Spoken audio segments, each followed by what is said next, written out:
খুতবায় দেয়া বক্তব্য পছন্দ হয়নি বলে একজন ইমামকে কুপিয়েছেন একজন মুসাল্লি।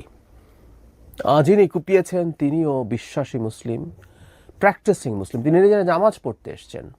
আর যিনি ইমাম তিনি তো ইমামই। কুপিয়েছেন কারণ তার ভার্সন মতো তিনি বক্তব্য দেননি, তাই কুপিয়েছেন। তিনি যে বক্তব্য, ইমাম যে বক্তব্য দিয়েছেন, আমি খুব বিস্তারিত খেয়াল করিনি। আমি দেখলাম যে তার অসন্তোষ আছে, যে তিনি ইমামের বক্তব্য ধর্মেরই থিওলজিক্যাল ব্যাখ্যাই তার কাছে ভালো লাগেনি, তাই তিনি এই কাজটা করেছেন। আসবো এই জায়গায়, এবং আমরা আসলে একটা ক্রমাগত একটা বিপদের দিকে ধাবমান আছি, আমরা হয়তো ধরতে পারছি না। এর সাথে মিলিয়ে আরেকটা ঘটনা একটু বলতে চাই, সেটা এটার সাথেই রিলেট করা যাবে। জুলাই মাসে আমাদের মেট্রো রেলের অনেকগুলো পিয়ারে গ্রাফিতি আঁকা হচ্ছিল সরকারের পক্ষ থেকে। এর মধ্যে নানান রকম অন্যায় অবিচার, শাপলা চত্বরের অবিচার থেকে শুরু করে বেগম খালেদা জিয়ার উপরে হওয়ার অবিচার, সব কিছুর মধ্যে ব্লগার হত্যাকাণ্ডকে ওখানে আনা হয়। সেই ব্লগার হত্যাকাণ্ডের মধ্যে যারা হত্যাকাণ্ডের শিকার হয়েছিলেন, কারো কারো ছবি এঁকে সেই হত্যাকাণ্ডটাকেও ফুটিয়ে তোলার চেষ্টা করা হয়েছে। তারপর এটাকে প্রকাশ্যে আহ্বান জানানো হয়েছে যে এই গ্রাফিতি মুছে দিতে হবে, এবং শেষ পর্যন্ত গ্রাফিতি মুছে দেওয়া হয়েছে। ব্লগার হত্যাকাণ্ড, অনেক ব্লগার অত্যন্ত বিভৎস কাজ করেছেন, কোনো সন্দেহ নাই। যে ভাষায়, যেভাবে তারা ধর্মের বিরুদ্ধে, নবী রসুলের বিরুদ্ধে, আল্লাহর বিরুদ্ধে কথাবার্তা বলেছেন, এটা মানতে দ্বিধা নেই। এটা আহত করবে মানুষকে, সত্যিকার অর্থেই করবে। বিশেষ করে কেউ কয়েকজন আছেন বিভৎসতম ভাষায় এগুলো করেছেন। এখন এই মানুষগুলোকে হত্যা করা হয়েছে, মানে হত্যা কে করেছে এটা নিয়ে প্রচুর প্রশ্ন আছে, এবং এই যুক্তি খুব যৌক্তিকভাবেই আছে। সেটা হচ্ছে শেখ হাসিনার সরকার এই কাজগুলো করিয়েছেন।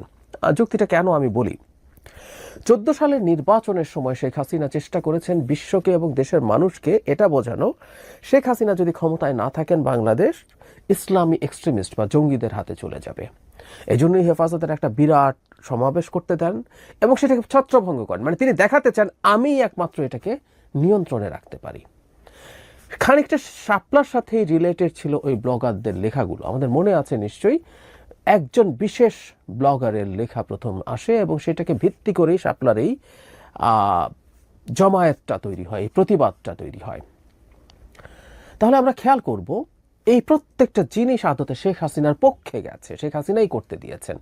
ব্লগার হত্যাকাণ্ড যখন হলো তখন এটাকে জঙ্গিদের কাজ এটা পোট্রে করা গেল সামনে, এবং এটা শেখ হাসিনাকে ক্ষমতায় থাকায় সাহায্য করেছে। এটা শেখ হাসিনা করেছে নাকি কেউ অতি উৎসাহী হয়ে করেছেন সেটা সরিয়ে রেখে বলছি। আমি মনে করি এটা শেখ হাসিনা করিয়েছেন, এটা শেখ হাসিনার চক্রান্ত, কেউ তর্ক করতে পারে না, আমি সরিয়ে রাখি। কিন্তু এই কাজগুলো শেখ হাসিনার ন্যারেটিভকে জাস্টিফাই করতে, এস্টাবলিশ করতে দুর্দান্তভাবে সাহায্য করেছে, এটা নিয়ে তো কোনো কনফিউশন নেই।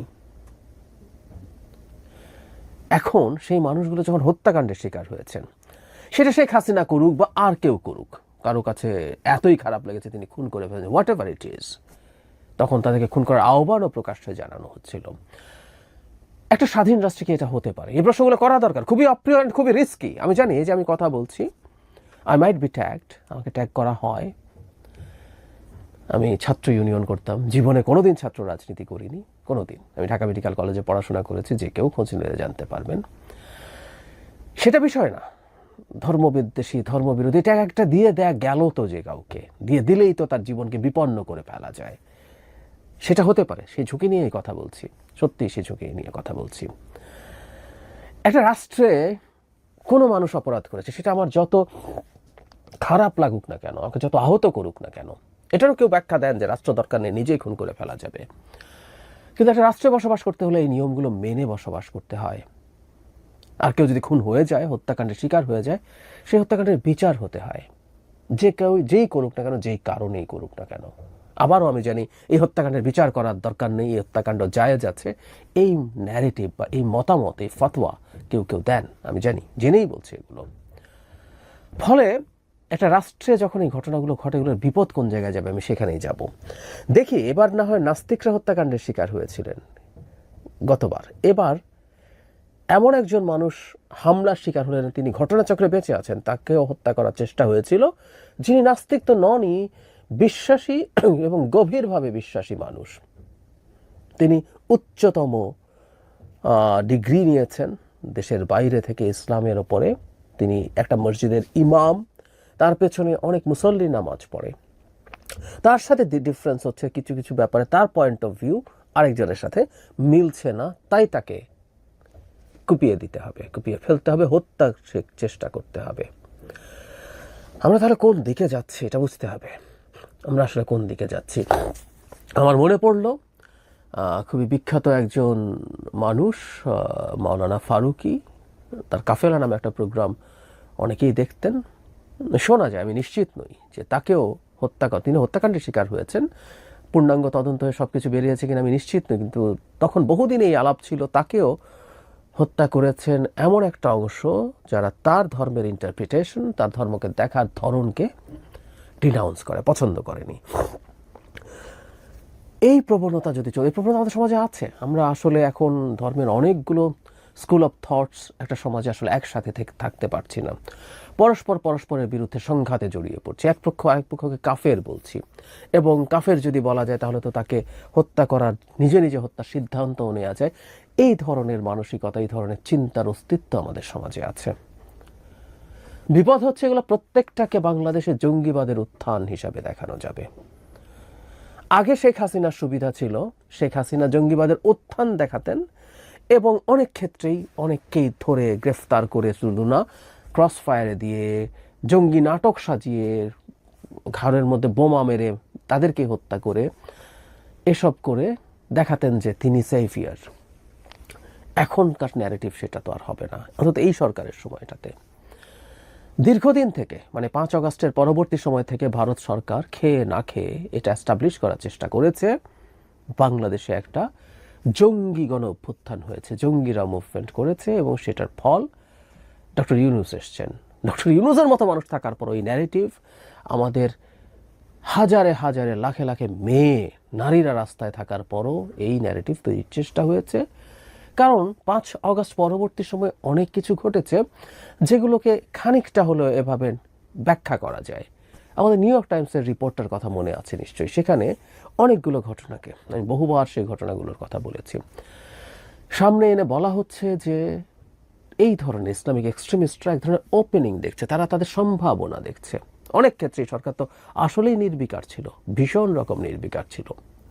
এখন আমরা যখন এই কাজগুলো করি, আমরা যখন এগুলোকে বাহবা দিই, কেউ কেউ বাহবা দিচ্ছেন এই ইমামকে কোপানোকে, কারণ তারা মনে করেন যে যিনি এই কাজটা করেছেন তিনি সঠিক কাজ করেছেন, এই ক্ষেত্রে রাষ্ট্রের আর কোনো রকম কোনো দায়িত্ব নাই, এই দায়িত্ব নিজ হাতে আমরা নিয়ে নিতে পারি এবং এই কাজগুলো করতে পারি।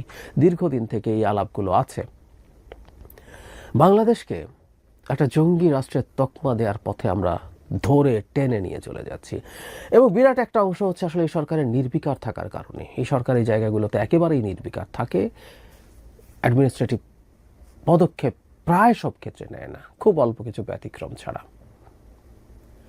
এই নির্বিকার থাকাগুলো অনেককে আরও সাহসী করে তুলবে এবং এই বিপদ আরও বাড়াবে। আমাদের মনে রাখতে হবে আমরা একটা পৃথিবীতে বাস করি, এই পৃথিবীটা পারফেক্ট পৃথিবী না, এখানে ন্যায় বা ইনসাফ সবসময় কাজ করে না, মানতে হবে, এবং সেটা মাথায় রেখেই আমাদের আসলে চলা দরকার। আমি প্রায় একটা উদাহরণ দেই, ইরাক ধ্বংস হওয়ার জন্য ওয়েপন অফ মাস ডিস্ট্রাকশন থাকার দরকার ছিল না, ইরাকে ওটা ছিল না, কিন্তু ওই রকমভাবে তাকে ট্যাগ করে বোমা মেরে ধ্বংস করে দেওয়া হয়েছে, ইরাককে স্থল শূন্য নেমে ধ্বংস করে দেওয়া হয়েছে। আমাদের দেশে জঙ্গি থাকতে হবে, কিন্তু বাংলাদেশ জঙ্গিবাদে ভরে গেছে। এই ন্যারেটিভ তৈরি যদি হয়ে যায়, আমাদের সমূহ বিপদ আছে। আমরা অনেকে এটা ধারণাও করতে পারছি না, সমূহ বিপদ আছে।